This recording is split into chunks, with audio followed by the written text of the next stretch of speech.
Hello, I'm Lucy and welcome back to my channel, or welcome to my channel if you're new here. This is my first ever Q&A video. So as you've seen from the title, this is about my first solo cruise that I did last month. And actually it wasn't just my first solo cruise, it was my first ever solo trip. So I asked you guys over on Instagram to give me some questions about things that you'd like to know about my first solo cruise, things about Ambassador, things that might help you in the future. So I'm here to answer those questions. As you can see, I've switched up the settings today. I'm currently in a country park car park. Lovely weather, going on a nice walk. I thought, why not try and combine the two and film the vlog at the same time? So as you can see, I have got my phone with me because obviously I'm going to be reading the questions off of them because I've forgotten them already.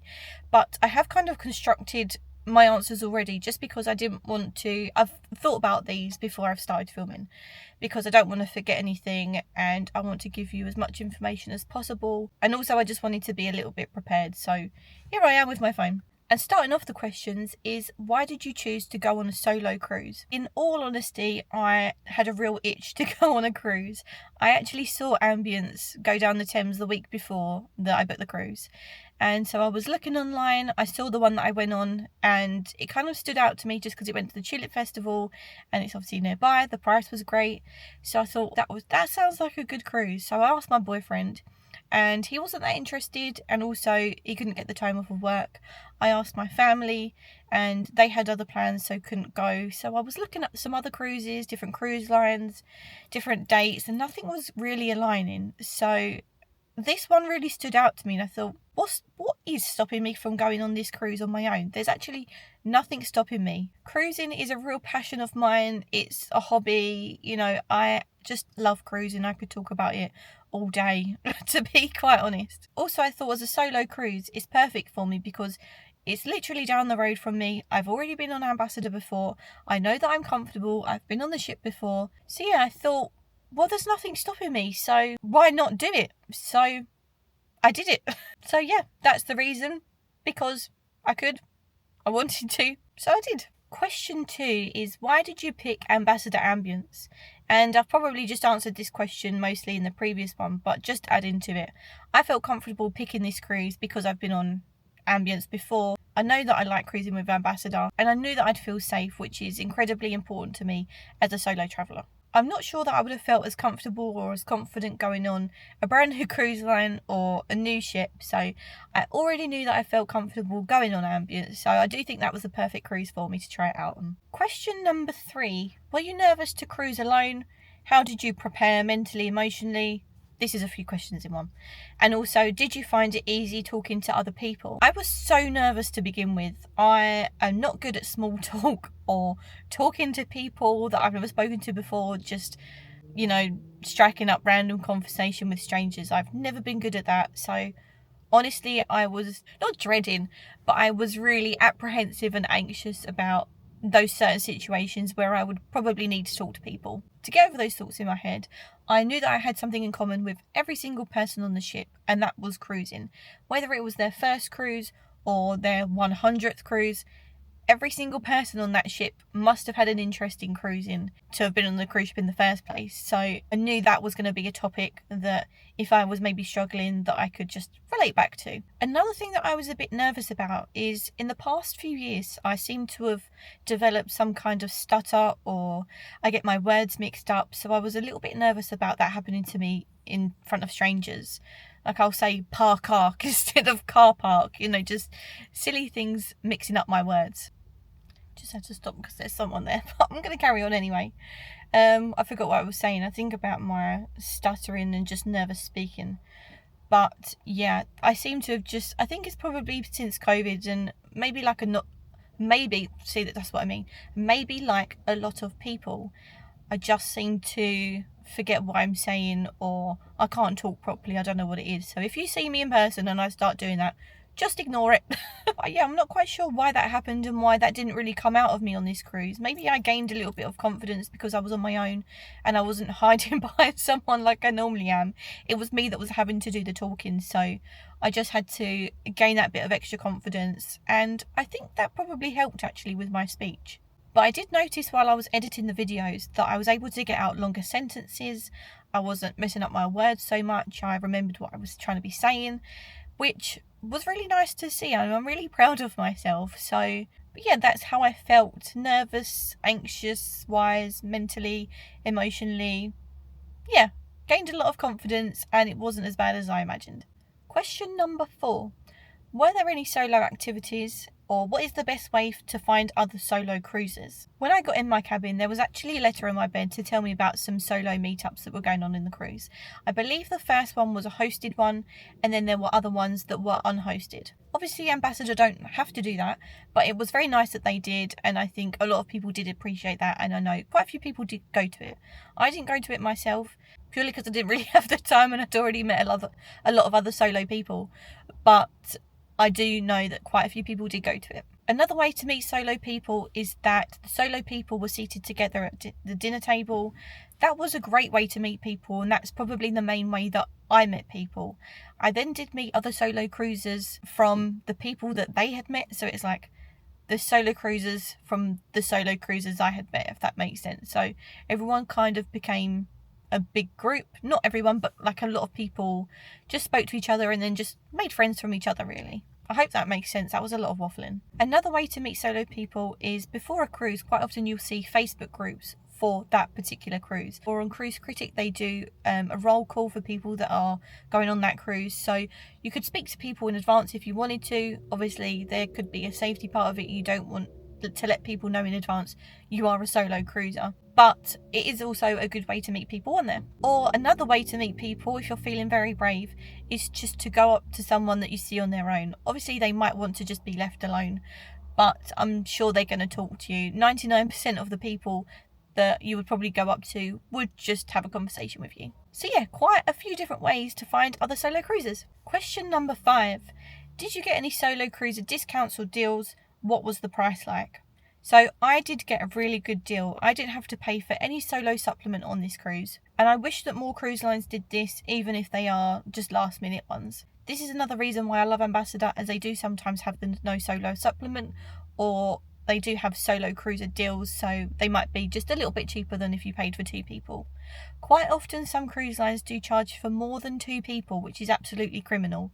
But I guess they do want to try and make up for having 2 people in a cabin, 2 people's worth of drinks, maybe people paying for their excursions or specialty dining. They do like to make up for it in that way, but I do think it's absolutely criminal. This cruise cost me £479 for the 4 nights, and if I'd gone with my boyfriend as well, we would both be paying £479 each. So this was a really, really good deal. And I'll put in a little thing here, but if you compare that to a similar cruise with P&O, then you can see the difference in price. So you're paying for 2 people. I know that some cruise lines do have dedicated cabins for solo cruisers, but they do sell out months or sometimes years in advance, so they can be really hard to get hold of. Question number 6, did you feel safe being on your own? I've already mentioned this earlier, but yes, I did feel very safe. I am a little bit of a safety freak and maybe a little bit paranoid, but I didn't even think about feeling unsafe at any point. It didn't even cross my mind.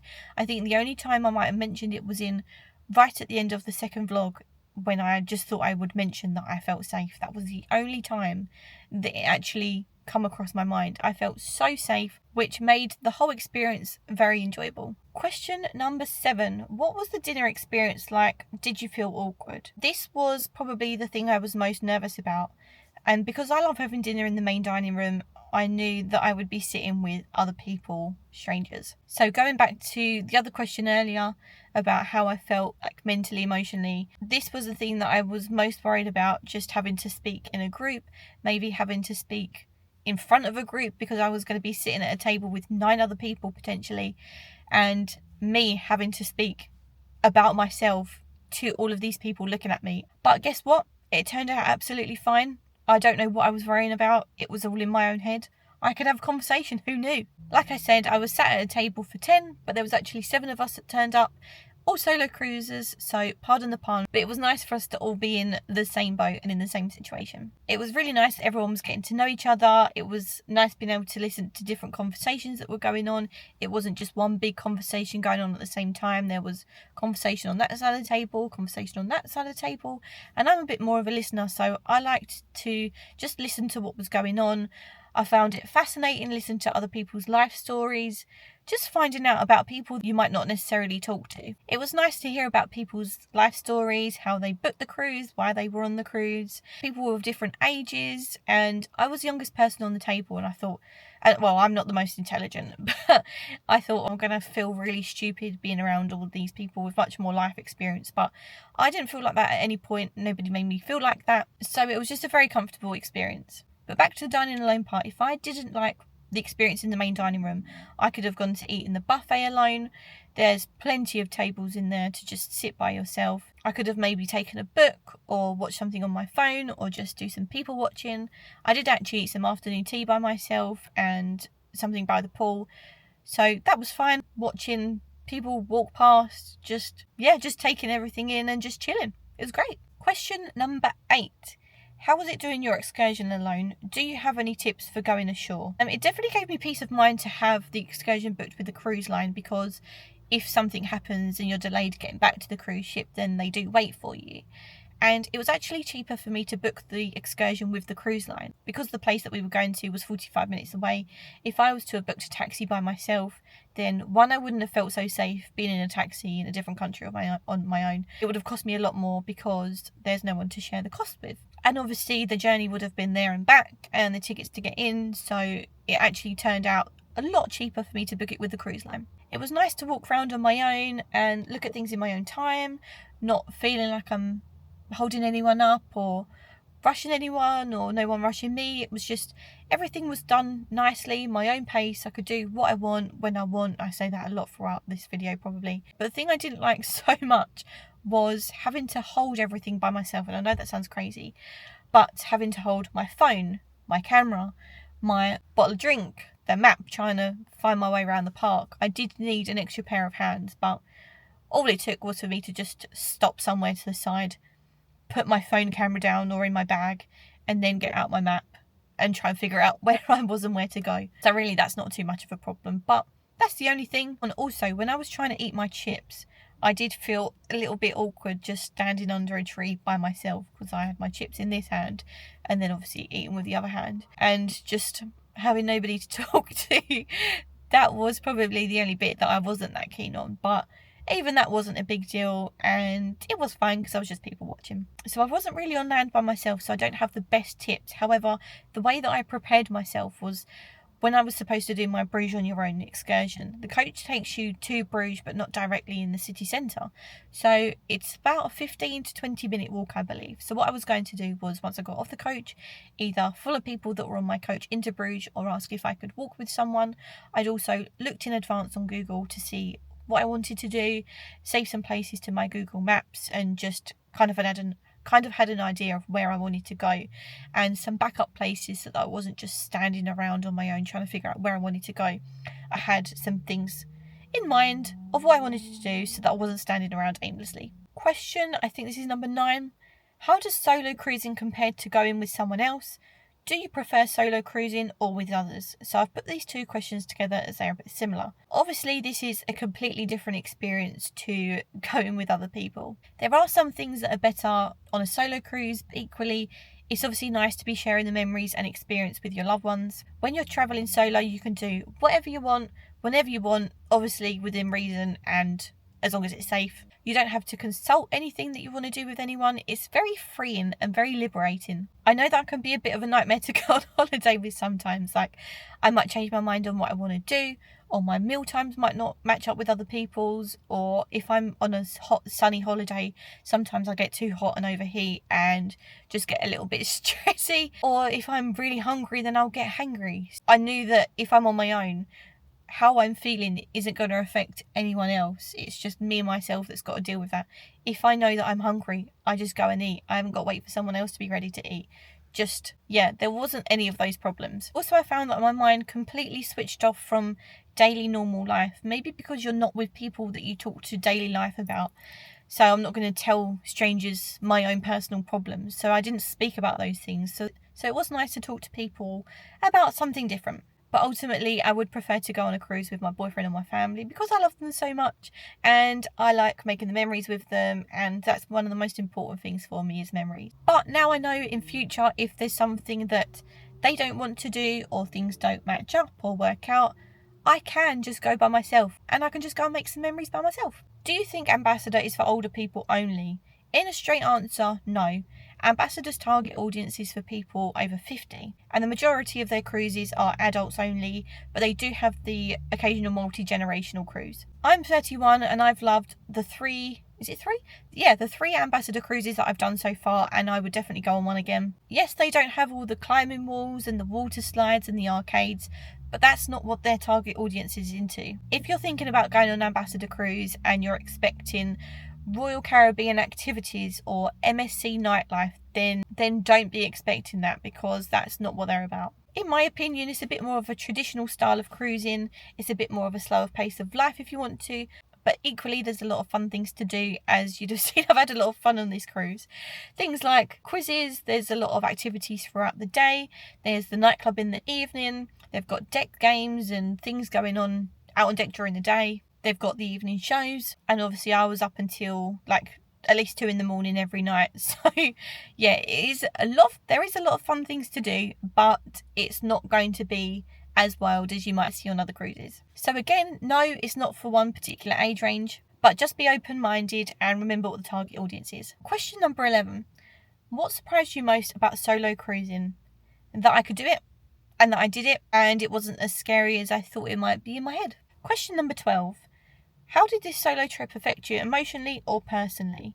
It grew my confidence in so many ways, and I think it's made me a much better person. Like I've said previously, it's taught me that if I want to do something, to just go and do it. Obviously, again, within reason and within safety. You don't have to wait for other people to be ready. This is your life. You've only got one life.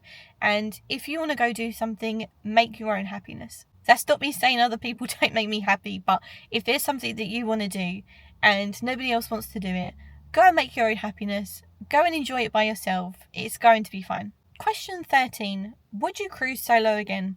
This is just going to be an easy and short answer, yes. Question number 14. What tips do you have for someone thinking about a solo cruise? My top tips would be, don't be afraid to ask for help or to strike up a conversation.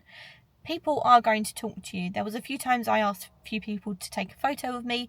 They were more than happy to take a photo of me, or just a general bit of chit chat that someone that you're sitting next to, like in the theatre, or yeah, it's not as hard as you think, and just strike up that conversation. Enjoy the solo experience, the freedom, the peace, just enjoy it for what it is. And lastly, if you're thinking about it, just book it. That's my number one advice. Just book it. And actually, an extra tip, if you do want to take pictures of yourself, take a selfie stick or a tripod, or one that does it in both, because that will be a lifesaver for if you want to take photos. Question number 15.